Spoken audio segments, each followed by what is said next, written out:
Superintendente Leal, mil gracias por estar en los micrófonos de Blue Radio. Bienvenido. Hola Camila, buenos días para ti y para toda la audiencia. Buenas tardes ya. Me parece importante que usted escuche una parte de lo que nos decía ayer el doctor Giraldo, presidente de la Asociación Colombiana de Hospitales y Clínicas. Y entonces, ¿por qué cuando la UPC era suficiente y cuando se reportaban utilidades desde el sector asegurador también había cartera morosa? Eso es lo que nos permite a nosotros ver este estudio. Mire, las últimas cifras, las que revelamos ayer, nos muestran 16.8 billones de pesos de deuda con un grupo de 221 instituciones hospitalarias. Y en honor a la justicia hay que decir, los únicos deudores no son las EPS. Aquí nosotros registramos la mitad del régimen contributivo de esa deuda, un 23% régimen subsidiado, pero también está el Estado con un 9%. Ahí figura ADRES, las entidades territoriales, y hay otro grupo de compradores de servicios, de otros tipos de seguros, de otros regímenes que también le adeudan al sector prestador de servicios. Este estudio tiene corte 31 de diciembre del año 2023, cuando aún no se habían intervenido las últimas, que eran NOAEPS, SOS, Famisanar, no se habían intervenido. Pero ya venía otro grupo de EPS en intervención. Entonces, lo que nosotros estamos mostrando es ese estado, y eso va a ser muy útil para la comparación. Cuando publiquemos junio, que debe ser en un par de meses, ahí vamos a poder ver las cifras. Mire, la cifra de NOA EPS a ese corte era de 3.1 billones de pesos, con 45% de cartera vencida. Nada nos hace pensar que la cifra de junio vaya a disminuir. Va a seguir aumentando posiblemente, pero el factor crítico, Claudia, y a todos, es la morosidad. Usted puede tener una cartera muy alta, pero si toda la cartera es corriente, es decir, es una cartera sana, menor de 30, menor de 60 días, usted dice, aquí lo que se está reflejando es una alta producción de servicios, un alto número de atenciones a la población. Pero cuando usted lo combina con la cartera vencida, con la morosidad, ahí es cuando se complican las cosas, porque son carteras muy viejas. Superintendente, entonces, frente a eso que nos decía el señor Giraldo ayer, uno pues entendía que las intervenciones a las EPS era para sanear esa cartera, porque no se estaban manejando bien las finanzas. ¿Por qué razón continúa la morosidad? O lo que ustedes pueden decir es que más adelante esa cartera se va a sanear. Bueno, Camila, lo primero que hay que decir es que la intención de una intervención es proteger fundamentalmente el derecho a la salud de las personas y garantizar que efectivamente los recursos de la salud lleguen donde deben llegar. Uno quisiera que con una intervención inmediatamente se pudiera sanear una cartera, pero es que las intervenciones no van acompañadas de inyección de recursos económicos para poder sanear esta cartera. Si esto fuera así, pues digamos que el problema mágicamente se solucionaría en materia de deudas. ¿Qué es una intervención? Que de pronto es primordial aclararlo antes de continuar dando, digamos, el panorama económico con base en lo que ha presentado el doctor Giraldo. La intervención es cuando la superintendencia identifica que se está incumpliendo alguna norma o alguna ley que habilita o que hace que la superintendencia tenga que tomar una medida porque hay un riesgo alto en afectar la prestación de servicios de salud, o hay un riesgo alto financiero de que se ponga en riesgo por esa consecuencia financiera la prestación de servicios de salud.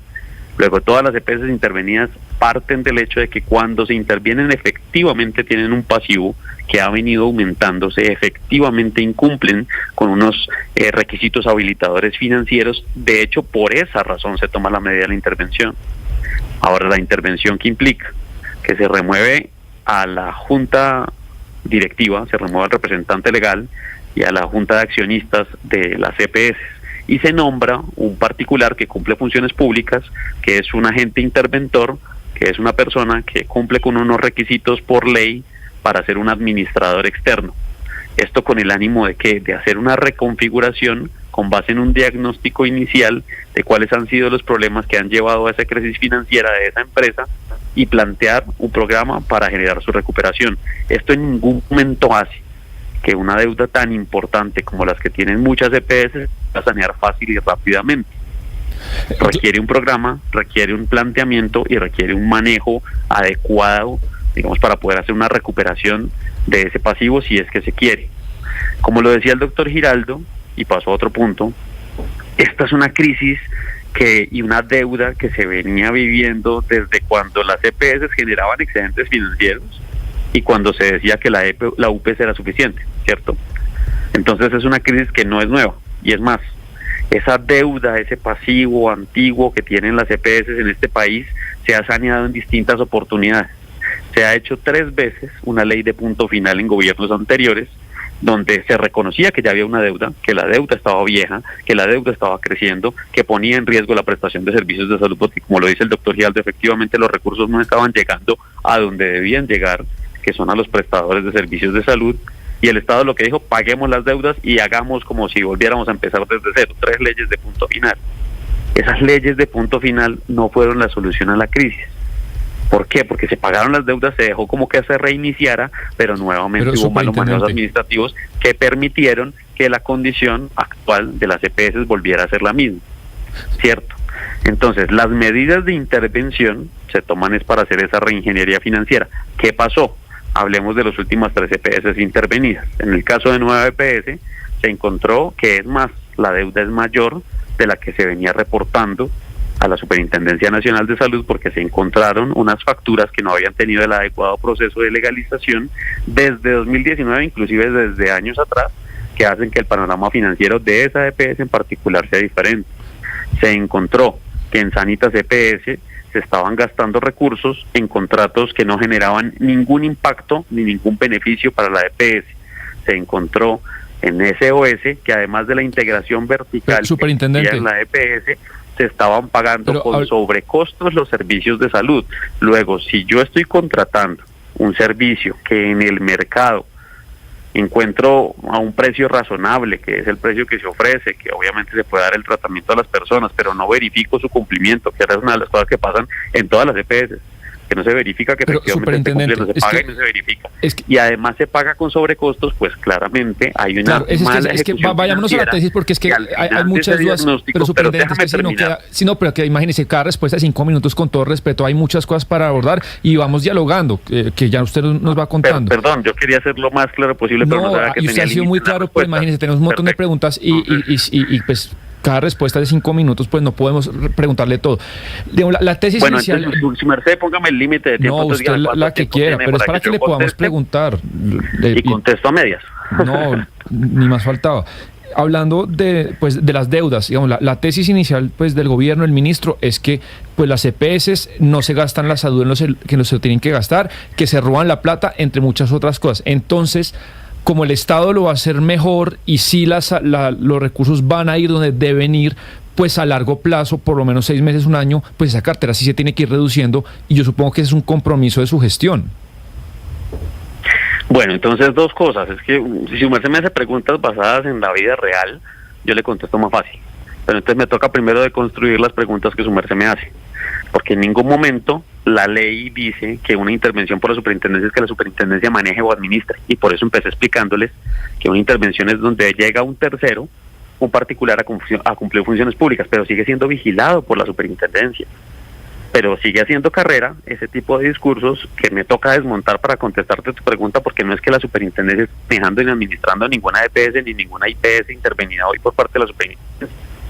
Por eso te dije, ojo, y por eso me demoro un poquito, porque es que tienen que quedar claros cuáles son los procesos, porque si no, empieza a haber una desinformación alrededor de lo cual pero precisamente entonces sobre eso, superintendente. La superintendencia lo que hace es revisar el diagnóstico que hace el agente interventor y que plantea un plan de manejo. Por eso, el diagnóstico que efectivamente estaba planteando, que tienen estas 3 últimas EPS intervenidas, debe ser coherente con el plan de manejo que proponga el interventor. Pues claro, si el interventor encuentra que hay un contrato, en particular con una firma de abogados que no estaba representando ningún beneficio para la EPS, como es el caso de la EPS Sanitas, dentro del plan de mejora que tiene que estar, acabar con esos contratos que no generan ningún tipo de beneficio. Entonces, si el interventor encuentra... Permítelo, me lo interrumpe. Si el interventor encuentra que es real el argumento que presentaban algunas EPS, de hecho todas, que la situación financiera estaba en riesgo por cuenta de que no se había aumentado la UPC, porque la plata no alcanzaba, porque no se había actualizado, eso lo puede decir el interventor, y la superintendencia puede manifestarle al gobierno nacional y al Ministerio de Salud: oiga,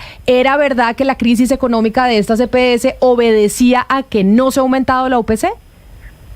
Bueno, lo primero sería falso decir que cualquier interventor puede decir que la UPC no se ha aumentado, porque es que por ley se aumentó. Entonces, no, claro, pero que no es suficiente. Lo que han dicho las EPS es que no es suficiente. No, lo que ha dicho ASEMI, no todas las EPS están diciendo eso, porque hay EPS que están en el marco ajustado a la ley y que tienen una buena funcionalidad al interior del sistema y que cumplen con los estándares financieros. Entonces, generalizar tampoco es una buena idea cuando planteamos este tipo de cosas. Claro, si el interventor dice, efectivamente, la EPS estaba haciendo las cosas perfectas, no había nada mal administrativamente al interior de cada una de las EPS, se estaba exigiendo un cumplimiento de los contratos, se estaba pagando lo que era, se estaba haciendo un ejercicio financiero razonable y adecuado, y después de analizar eso, es que la plata definitivamente no alcanza. Pues claro que la superintendencia lo va a reconocer, pero eso no es lo que ha pasado. Ninguna de las EPS intervenidas hasta el momento ha dado ese resultado. Y lo que hemos encontrado, vuelvo e insisto, un caso dramático, el de SOS en Valle del Cauca.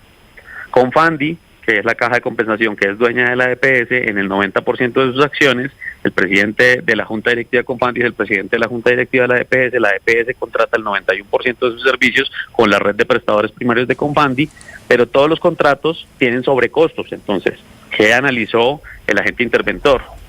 Es muy costoso lo que está contratando Confandi con Confandi a través de SOS, porque cuando se evalúa en el mercado en el Valle del Cauca, él dice, y voy a poner un ejemplo, la consulta por medicina general en esta forma de contratación es de $1, pero Confandi está pagando $3. Pero en ese orden de ideas quiere decir que así no sea usted... no está prestando los servicios. Que en ese orden de ideas, superintendente, quiere decir que a la hora de... Yo sé que usted no es el que está... La superintendencia no es la que está administrando estas EPS, ya no lo dejó claro, pero sí nombra al agente interventor. O sea, sí tienen la responsabilidad del agente interventor que se nombra para generar esa intervención de la EPS.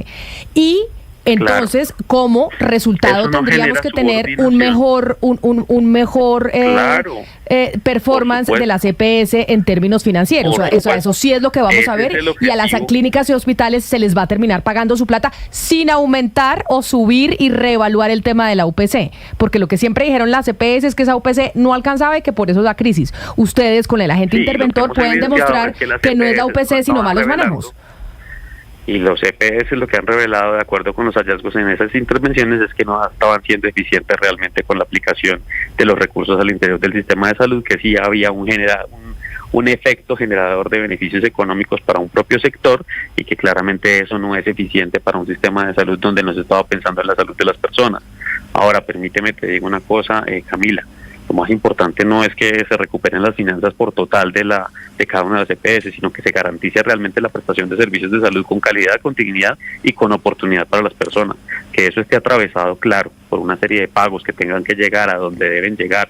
Es decir, que no se sigan concentrando en las mismas clínicas y hospitales de las que son los dueños de las EPS o con las que hay ciertos tipos de acuerdo, sino que se generen los pagos a donde debe ser, y no solo clínicas y hospitales, también gestores farmacéuticos, porque también encontramos contratos al interior de estas EPS intervenidas para que los gestores farmacéuticos tuviesen un beneficio económico sin reportar absolutamente nada y sin que a la gente le entregaran los medicamentos. Vuelvo, insisto, SOS le pagaba sagradamente a Cruz Verde absolutamente todo lo del contrato, pero nunca le exigía, bueno, entrégueme qué medicamentos entregó, a qué pacientes se los entregó, con qué frecuencia se los entregó, y pagaba una cuota mensual por cada uno de sus pacientes afiliados, recibieran o no recibieran ningún tipo de medicamento. Ese es un uso eficiente de los recursos de la salud, cuando teníamos una alta tasa de quejas por parte de SOS en materia de no estar entregando los medicamentos ni a tiempo ni oportuno. Hay personas que llevan meses esperando el mismo medicamento que no está desabastecido de acuerdo con las fuentes oficiales, como lo son el INVIMA y la Dirección de Medicamentos del Ministerio de Salud, y pues eso claramente genera una serie de errores financieros. Obviamente la intención de la intervención para administrar es que efectivamente, con base en ese diagnóstico que hace el agente interventor, se plantea un plan de mejora para que todos los indicadores que verifica la Superintendencia Nacional de Salud tengan esa evolución en pro de que el resultado final, que es lo que busca la Superintendencia, que se garantice el derecho fundamental de las personas, se materialice. Superintendente Leal, sí, pues lo que pasa es que la experiencia nos muestra que la intervención pues no resulta en un mejor servicio necesariamente, pero yo le quiero preguntar sobre el recurso de desmonte progresivo, sobre esa figura legal a la que apeló EPS Sura. Ese recurso, pues la superintendencia tiene un mes para decir qué va a pasar. Le quiero preguntar en qué va ese recurso y si llegara a ser intervenida Sura, pues qué pasaría con los usuarios en Antioquia, porque las dos otras grandes EPS de Antioquia pues están intervenidas, que son Sabia Salud y y nueva EPS, las dos están intervenidas, entonces, ¿qué pasaría? Bueno, varias respuestas hay para darte. Lo primero es que el hecho de que la mayoría de las experiencias no hayan sido exitosas en materia de intervención de las EPS no hace pensar que la medida no tenga validez, porque entonces lo que nos toca hacer es cambiar definitivamente las leyes, y yo sí creo que hay que cambiar estructuralmente la forma como estamos organizados como sistema de salud, y fue un planteamiento que se hizo precisamente el Congreso de la República, pero que no se dio, y con base en lo que existe, pues nos toca aplicar la ley. Este gobierno, a diferencia de muchos otros, ha aplicado normas que existían para poder garantizar y proteger que los recursos de la salud se protejan y que las intervenciones tengan otro destino. Lo primero, por primera vez pusimos unas juntas de acreedores que acompañen de manera de asesoría a los interventores y que puedan servir también de veeduría para que los recursos de la salud efectivamente tengan una repartición que funcione para la garantía de las redes, para la garantía de la atención oportuna y adecuada de calidad a las personas en todo el territorio. Lo segundo, la forma como se están haciendo los seguimientos a cada uno de los planes de mejora y la revisión estricta que se está haciendo, se está optimizando al interior de la superintendencia para garantizar que no sean metas por poner metas, que sean metas que efectivamente se puedan cumplir. Y en el mismo sentido, así como Camila lo dijo, la superintendencia pone al agente interventor, lo pone basado en unas normas, en unas leyes, no por voluntad, no por amiguismo, no por ninguna otra situación, sino porque así lo dicta la norma y la ley, una lista de elegibles con base en un examen o unos requisitos de ley cuando esa lista no cumple con los requisitos necesarios o la entidad requiere un manejo especializado. Cuando esas condiciones se dan, así como se pone inicialmente, pues también se cambia. Y asimismo se les ha dicho en distintos espacios a los agentes mentores de intervención que no estén dando resultados, intervención que no esté procurando mejorar y solventar los mismos problemas que ellos identifican cuando llegan a cada una de las identidades, pues obviamente se cambiará. Lo segundo, cuando tú planteas el desmonte de Sura, lo primero es que no es un mes lo que tiene la superintendencia, son 65 días hábiles, esos son cerca de 3 meses para poder tomar esa determinación. Son 3 fases que he explicado en distintas oportunidades. Una fase inicial en la que se verifica el cumplimiento de requisitos legales, que es la fase en la cual se encuentra en este momento la superintendencia. Luego sí inicia el proceso de estudio, en la cual en 20 días se estudia ya el plan que ellos presentan, los documentos legales que ellos presentan, se les hacen unas recomendaciones, tienen 15 días para corregirlos y 10 días finales hábiles para poder dar las observaciones y determinar si se aprueba o no se aprueba. Se puede aceptar. Es que me hiciste 3 preguntas y te las quiero contestar las 3. Claro, no, pero es muy claro los pasos pues del mes, después los 20 días, etcétera, pero ahí la pregunta es sobre todo pues los afiliados, las personas que pues están afiliadas. Esa es la tercera pregunta que me hiciste, pero okay. Gracias. Entonces, la tercera pregunta, ¿se puede aceptar o se puede negar? Entonces yo no te puedo decir en estos momentos qué va a pasar con los afiliados cuando no sabemos todavía, porque no hemos terminado el estudio técnico, si se va a aceptar o si se va a negar la medida. Si se niega en la medida, la EPS tiene que continuar al interior del sistema garantizando la prestación de servicios de salud, porque como lo he dicho en distintos escenarios, es distinto cuando tú tienes una tienda con tu patrimonio y decides cerrarla y la gente mira a ver dónde va, a cuando tú manejas recursos públicos de la salud porque se le siguen girando por parte del Estado para garantizar la prestación de servicios de salud, y es el compromiso que se adquirió, y además pues cuando tú lo que manejas es un servicio y que es un derecho fundamental en nuestro país. Ahora, el otro escenario que tú planteas, donde efectivamente se decía aprobar ese desmonte progresivo, pues ese desmonte progresivo va acompañado de unas recomendaciones de traslado al interior del sistema, independientemente de que las EPS se encuentren intervenidas o no, con el ánimo de garantizar la prestación de servicios de salud.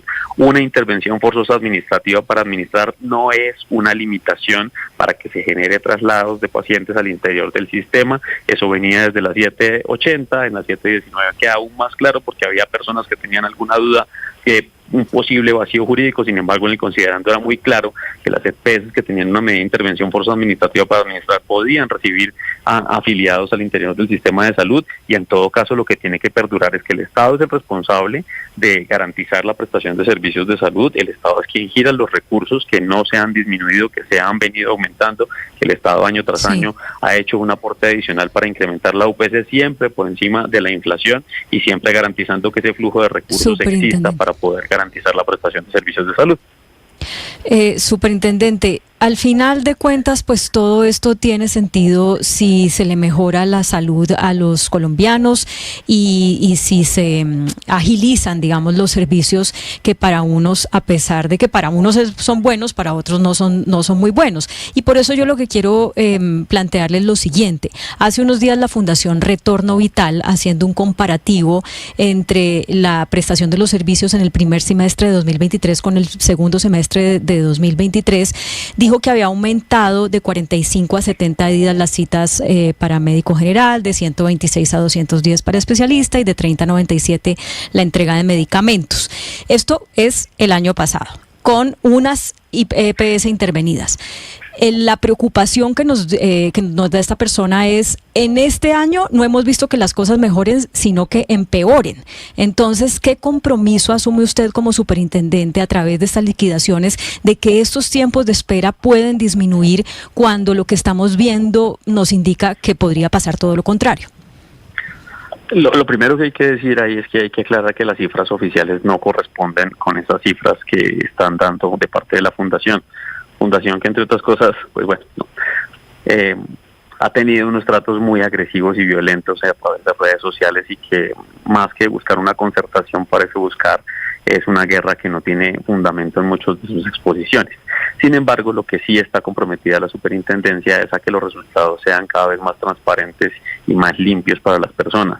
Antiguamente se tomaba una medida como una intervención para administrar o para liquidar y no se sabía absolutamente nada de los hallazgos, de por qué se tomaba la medida, de cuál era la necesidad.